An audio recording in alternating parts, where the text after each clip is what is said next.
Governo Lula e Moraes estão sendo acuados, a crise explode. É um título forte. Muito. A tese central é que o governo federal e também o Supremo, ali na figura do ministro Alexandre de Moraes, estariam encurralados. E para provar esse ponto, o autor constrói uma teia bem complexa, que conecta diplomacia brasileira com protestos lá no Irã e manobras aqui no Congresso. Exato. E a nossa ideia aqui é justamente desmontar essa narrativa, sabe? Para entender como ela funciona e o que ela quer dizer. É uma construção em tanto. O que me chamou a atenção logo de cara é que a estratégia do texto é pegar eventos que, assim, parecem totalmente desconexos. Sim. E costurar tudo com uma linha narrativa muito forte. E essa linha é de que o Brasil estaria vivendo uma crise de liberdades que ecoa em outros cantos do mundo. E que estaria levando o país a um isolamento perigoso, né? Perfeito. É quase um roteiro de thriller político, sabe? Cada parte tem uma função específica para ir construindo a tensão. Certo, então vamos puxar o primeiro fio desse novelo. A história começa com a política externa. A acusação é de que o Brasil está virando as costas para o que o texto chama de mundo livre. E a fonte para isso é o deputado Bibo Nunes. Sim, uma voz bem conhecida, alinhada ao ex-presidente Bolsonaro. E ele não fala de forma genérica, né? Não, ele dá exemplos. Exato. O texto usa 2 exemplos bem concretos atribuídos a ele para dar peso à acusação. O primeiro é a posição do Brasil de condenar sanções dos Estados Unidos contra a Venezuela. E o segundo é a decisão do governo de não continuar representando os interesses da Argentina na embaixada em Caracas. Que para a maioria das pessoas isso pode parecer só burocracia diplomática, né? Exatamente, parece um assunto de bastidores. Mas na narrativa do texto, isso ganha uma outra dimensão. Com certeza. O texto enquadra essas 2 ações não como escolhas diplomáticas complexas, com prós e contras, mas como provas irrefutáveis de uma aliança ideológica. A expressão usada é que o governo estaria passando pano para ditaduras. Pois é, e a partir daí a conclusão que o texto apresenta é catastrófica. Fala em isolamento diplomático, perda de credibilidade internacional e vergonha perante o mundo. É uma linguagem bem hiperbólica, né? Feita pra chocar. Sem dúvida. O que me parece interessante aí é que não há espaço pra nuance, sabe? Não se discute, por exemplo, por que o Brasil estaria tentando uma abordagem diferente pra Venezuela. Exato. Ou as razões da mudança na embaixada. O texto simplesmente pega o fato e o encaixa na sua tese. A retórica é bem direta. E essa é a chave. O objetivo não é iniciar um debate. É usar esses eventos como peças de evidência num julgamento. A mensagem é: vejam, as provas estão aqui. O governo escolheu um lado. E ao lado errado. O que prepara o terreno para o próximo passo do argumento. Que é ainda mais dramático. E que passo? Depois de estabelecer essa ideia de um Brasil que se alinha a ditaduras, o texto dá um salto geográfico e temático que, de primeira, parece não fazer sentido nenhum. Pro Irão. Exato.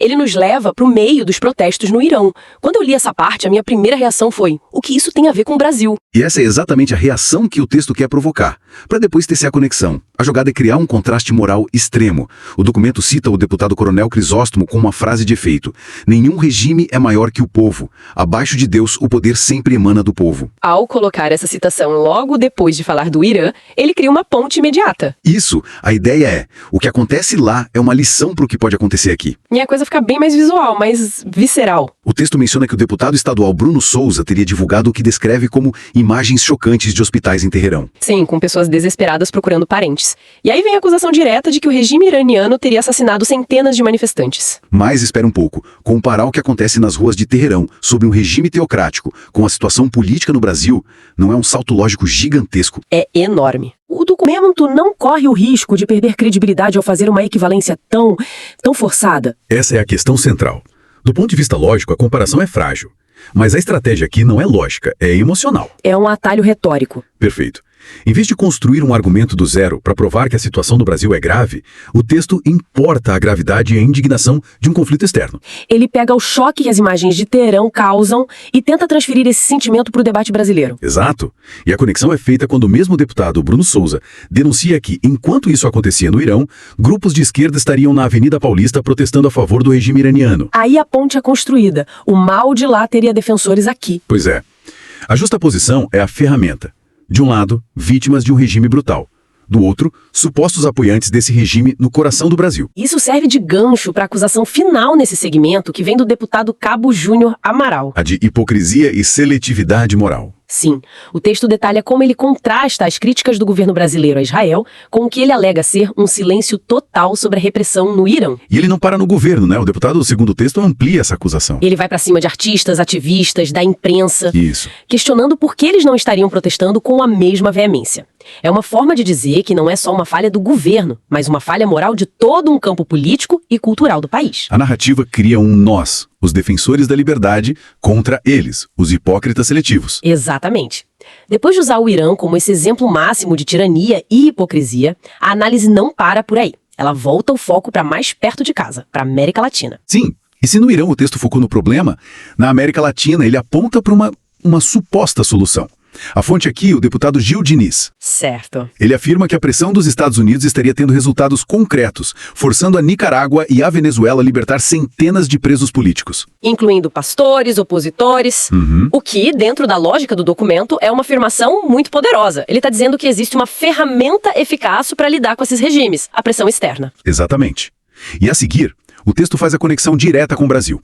O deputado Diniz, conforme relatado, diz que o Brasil deveria prestar atenção nesse movimento. Porque, na visão dele, o país também vive um cenário de perseguições políticas e tem seus próprios presos políticos. A insinuação é claríssima. Ou seja, o texto está construindo um silogismo. Premissa 1. A pressão internacional funciona lá fora. Premissa 2. O Brasil também tem presos políticos. Conclusão implícita: a mesma lógica de pressão deveria ser aplicada aqui. É uma forma de legitimar uma oposição mais dura, interna ou até externa contra o sistema. É uma jogada sutil e eficaz dentro da narrativa. Ele apresenta um modelo de ação que deu certo lá fora e o oferece como um caminho viável para a situação doméstica. Isso eleva a temperatura do debate. Com certeza, porque não se está mais apenas criticando, mas sugerindo um curso de ação, baseado num precedente. Ok. Então o palco está montado. Temos um Brasil supostamente isolado, uma acusação de hipocrisia moral e um modelo de pressão que funciona. É aí que o texto finalmente revela o ato final, a tal bomba política no Congresso.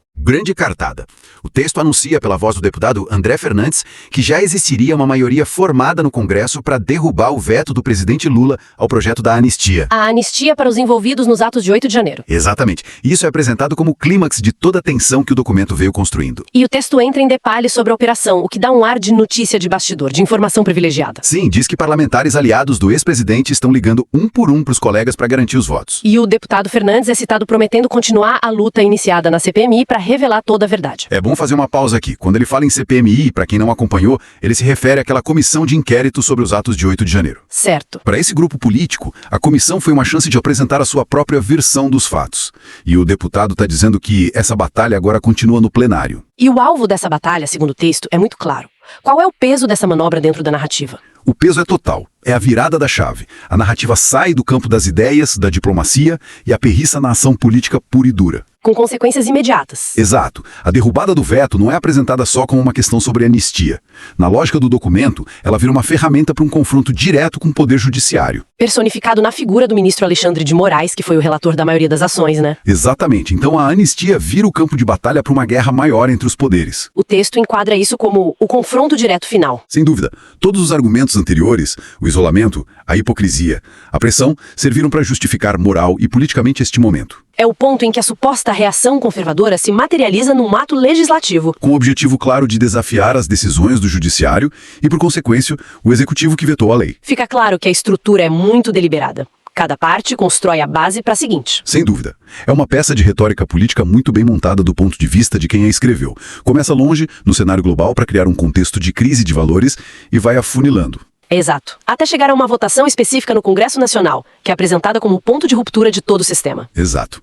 Então, se a gente juntar todas as peças que analisamos, o que temos é uma narrativa muito bem amarrada. Ela começa pintando um quadro de isolamento para enfraquecer o governo. Certo. Depois usa a comparação chocante com o Irã para criar uma base moral para a sua crítica, acusando os oponentes de hipocrisia.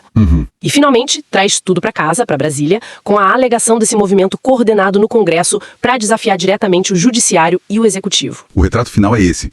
Um país à beira de um confronto institucional de alta voltagem. E a grande lição deste material, ao analisá-lo, é entender a mentalidade por trás dele, né? Sim, para os autores e as figuras citadas, o que está acontecendo no Brasil não é a política do dia a dia com suas negociações. É uma batalha decisiva, quase existencial. Pelo que eles entendem como liberdade contra o que eles descrevem como abusos de poder. Exatamente. A principal conclusão a tirar daqui é essa visão de que o país chegou a um ponto de viragem crítico e que essa viragem está sendo impulsionada por uma reação conservadora organizada. O texto que a gente analisou hoje foca-se inteiramente na pressão exercida sobre o governo e o judiciário e na estratégia de quem exerce essa pressão. Sim, é um lado da história. Pois é. Uma questão que fica no ar e que o documento não aborda é a outra metade da equação. como é que essas instituições, o Executivo e o Judiciário, respondem ou poderão responder a este tipo de pressão coordenada. E que novas dinâmicas políticas podem surgir desse confronto que o texto parece ver como inevitável?